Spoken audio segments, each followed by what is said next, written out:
In this video, I'm going to show how to begin your submittal and how to select your record type. So on your home screen, when you're logged in, you can either click here on the link, begin your DWR submittal, or you go to the well completion report tab and read and accept above terms, hit continue submittal. And then on the next screen, you select the license for which you want to submit the well completion report for. If you're a driller, that's your number. If you're a consultant that is connected to multiple C57 license numbers, make sure you select the number that corresponds to the driller that you were working with on this job. Hit continue submittal. And then on this screen, you will select the record type. So if the well completion report is for a new well, select the first record. If this report is for a borehole that was drilled and immediately destroyed, either because it was a dry hole or if it was something like a geotechnical exploration, choose the drilled borehole destroyed immediately option.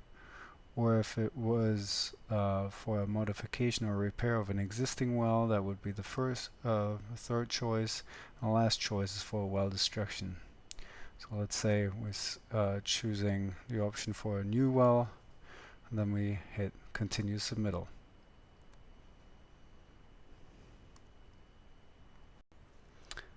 On the first screen, you provide general well information. On all screens, required fields are indicated by the asterisks. You should fill out all information that you have. For this example, I'll just fill out the required fields.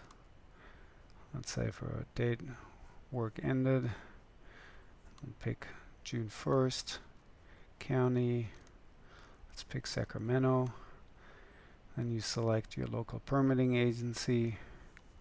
You provide the permit number, and in this case this is a well completion report for a new well. You specify the planned use,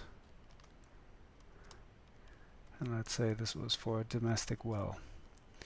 And then you either pick save and resume later to save your work if you need to take a break, or you pick continue submittal to move on to the next screen. Just a quick heads up before we go over the well location page.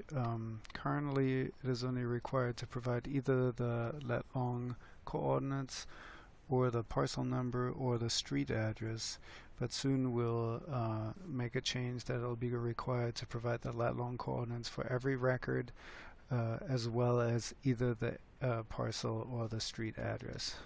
So soon the screen will show this. Again, that you must provide latitude, longitude coordinates and at least one of street address or parcel. And then with that change also the population of the township range section portion of the screen will populate automatically, which is already it does, but this area will be grayed out soon too. So again, if you're not doing it already, always provide lat long coordinates. Take your GPS out to the site, or you can use the map tool that we'll show in a minute, with which you can determine your lat longs too. On the second page, you provide well location information. Currently it is required that you provide at least one of well site address or survey or GPS coordinates or your APN number. But as always, you should be providing everything that you have. So ideally you'll be providing all of them: site address, APN, and GPS coordinates.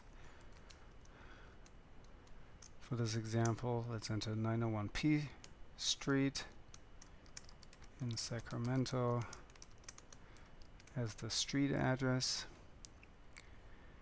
And then here you enter for well coordinates the decimal, latitude, and decimal longitude. You also have the option to provide latitude and longitude in degrees, minutes, seconds, depending on how your GPS unit or your phone displays coordinates. For this example, let's say you didn't record GPS coordinates, and in this case you can use this map application to zoom in to your well site and pick the coordinates from the map. And zoom in as far as you can to make sure you pick the most accurate coordinates possible. And you can switch the base map from a street map to an aerial view too.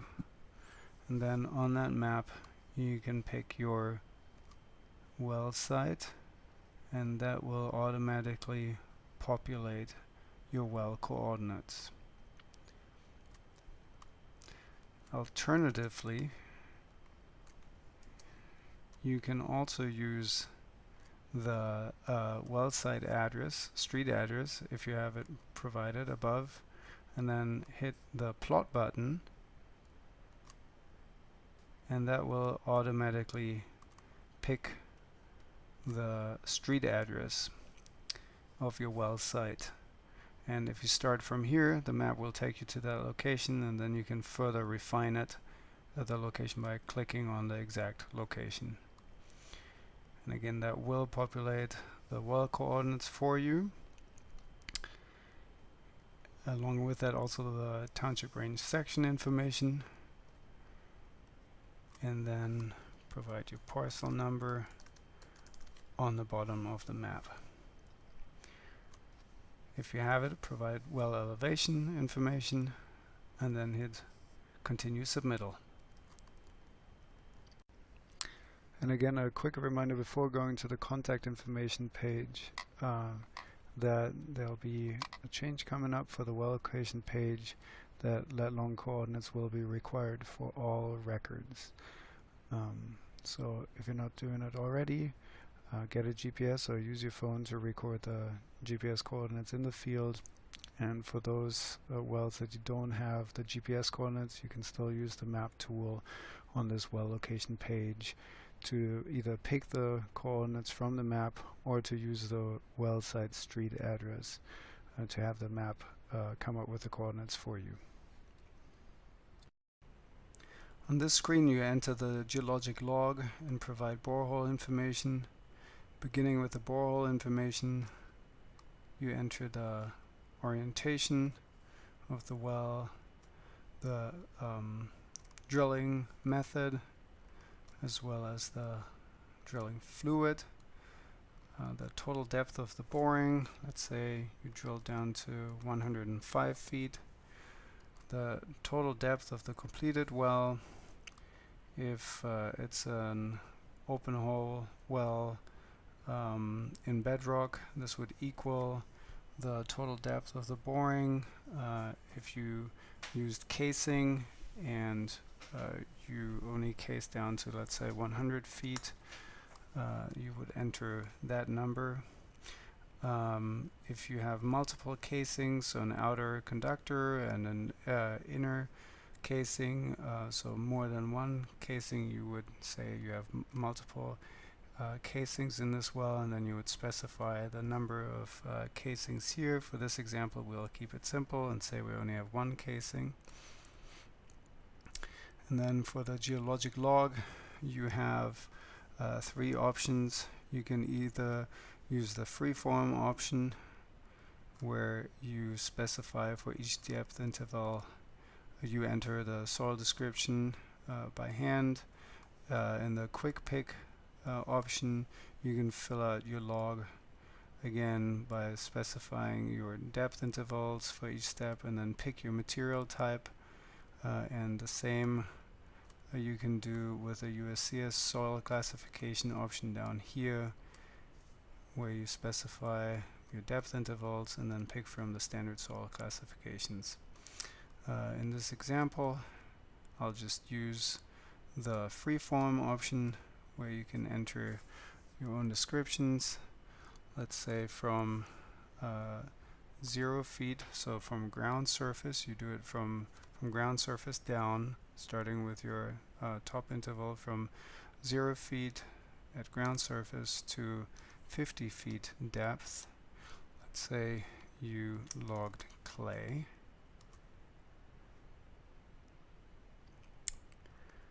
And then below that clay, starting at 50 feet to 100 feet depth, you observed gravel.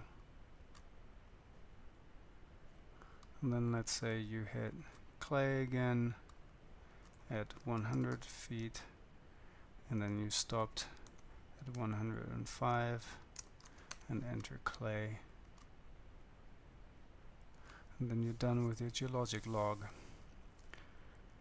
and hit continue submittal. On this screen you enter well construction information, beginning with borehole specs, then casing data, and then annular material. And each one of those you'll fill out similar to how you entered the geologic log. You enter a row for each interval, beginning at ground surface, going down, and ground surface corresponds to 0 feet depth. And let's say for this example you drilled down to the total depth of boring that you specified on the previous screen, all the way down with 8 inch, so you would only enter one row for the borehole diameter information. And then casing data, you'll see that you have the option to pick from spiral welds and straight weld or other. So the idea behind having these options for spiral and straight is that you'll have standard options to choose from under those options. So we'll pick a PVC type pipe that is listed under straight weld type, and on the next screen you'll pick your material type, and then on the next screen you'll have all these standard specs to choose from. Let's say for this example we'll pick a 4.5 inch schedule 40 pipe. Hit finish. That'll get you to the next screen, and the benefit of picking one of these standard specs is that it'll populate all these required fields for you, like material type and thickness, avoiding the potential for data entry error. You'll still have to enter the end of this interval, let's say 50 feet, and you still have to specify your casing type, a blank in this case, and then we'll hit submit. And then we'll add another row for our screen. Again, we'll say it's a PVC pipe, which is listed under the straight weld option. Specify your material type, PVC, and then again we'll choose the same size. Outer diameter 4.5 inch, schedule 40. Finish, and we'll pick as the bottom of the interval the 100 feet that we specified on the previous screen as the total depth of the completed well.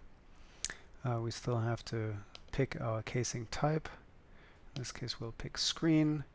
If you pick screen, you have to choose the screen type, and then you also have to specify your slot size. Hit submit, and that will populate that. If you don't find the specs that you used on this casing, you can always go the other route, and then just click other again and say not applicable on this screen, and then you'll get to the same last screen, but nothing's populated, and you'll have to populate everything from hand, and you'll also have to provide a description. Then for annular material, so you used cement. Then on the second screen you pick your fill type details. Let's say you use neat cement for the first interval from 0 to let's say 45 feet, and hit submit. Then let's hit add another row for the filter pack for this example. Filter type details, let's say 8 by 16, and let's say that you used your filter pack from 45 feet down to the total depth of the boring, and then hit submit. And similar as with the casing data, if you don't find the exact fill type that you used under those top options, you can always go the other fill route, skip the next screen, and then you'll have to fill out everything by hand, including a description. And then hit continue submittal to get to the next screen. On the second page of the construction and yield step, you enter water level and yield information. These fields are not required, but as always, if you have this information, please provide it. First, the depth to first water, which is the depth at which you first encountered water. Then depth to the static water level, the measurement date, estimated yield in gallons per minute. Then you choose your test type and your test length in hours, and enter your drawdown that you observed in feet, and hit continue submittal to get to the next page. On this page you can attach supporting documents, PDFs or image files of location maps, geologic logs, or other diagrams that you have. Anything that you would have attached previously in paper form, you can now upload as scans. And to do so, just say add. Choose the file that you want to attach. Continue, and then you can specify what the type of that attachment, add a description, and hit save. Once you're done attaching all your documents, supporting documents, you can hit again, continue submittal to get to the next page. On the review page, you can check that all your entries are correct. If you see something that needs to be corrected, you can click on the edit button next to it and make your correction on that page, and hit continue submittal, which will take you back to the review page. If somebody else wants to or needs to review this information and can't be at your screen, at your computer, you can also print this page either straight to your printer or save it as a PDF. In a Windows environment, you can usually do that by hitting Control P or click the right buttons on your browser to get there. And then when you're happy with all of your entries, you can check this checkbox down here and hit continue submittal, which on this screen will submit your record. Then you'll wait for a little while, and then on the next screen you'll see the confirmation that your record has been submitted. You'll get your record number for your reference. You'll always be able to find this record under your submittals, and you can here also already view and print the resulting Form 188 that you can save as a PDF, or you can print it. If you need to submit a hard copy of this to your local permitting agency, you can do this at this point, or you can also provide it to your well owner or print it for your own records. You don't have to do it at this time, because you can bring up this record at any later time when you log into OSWCR. And that's it for this example.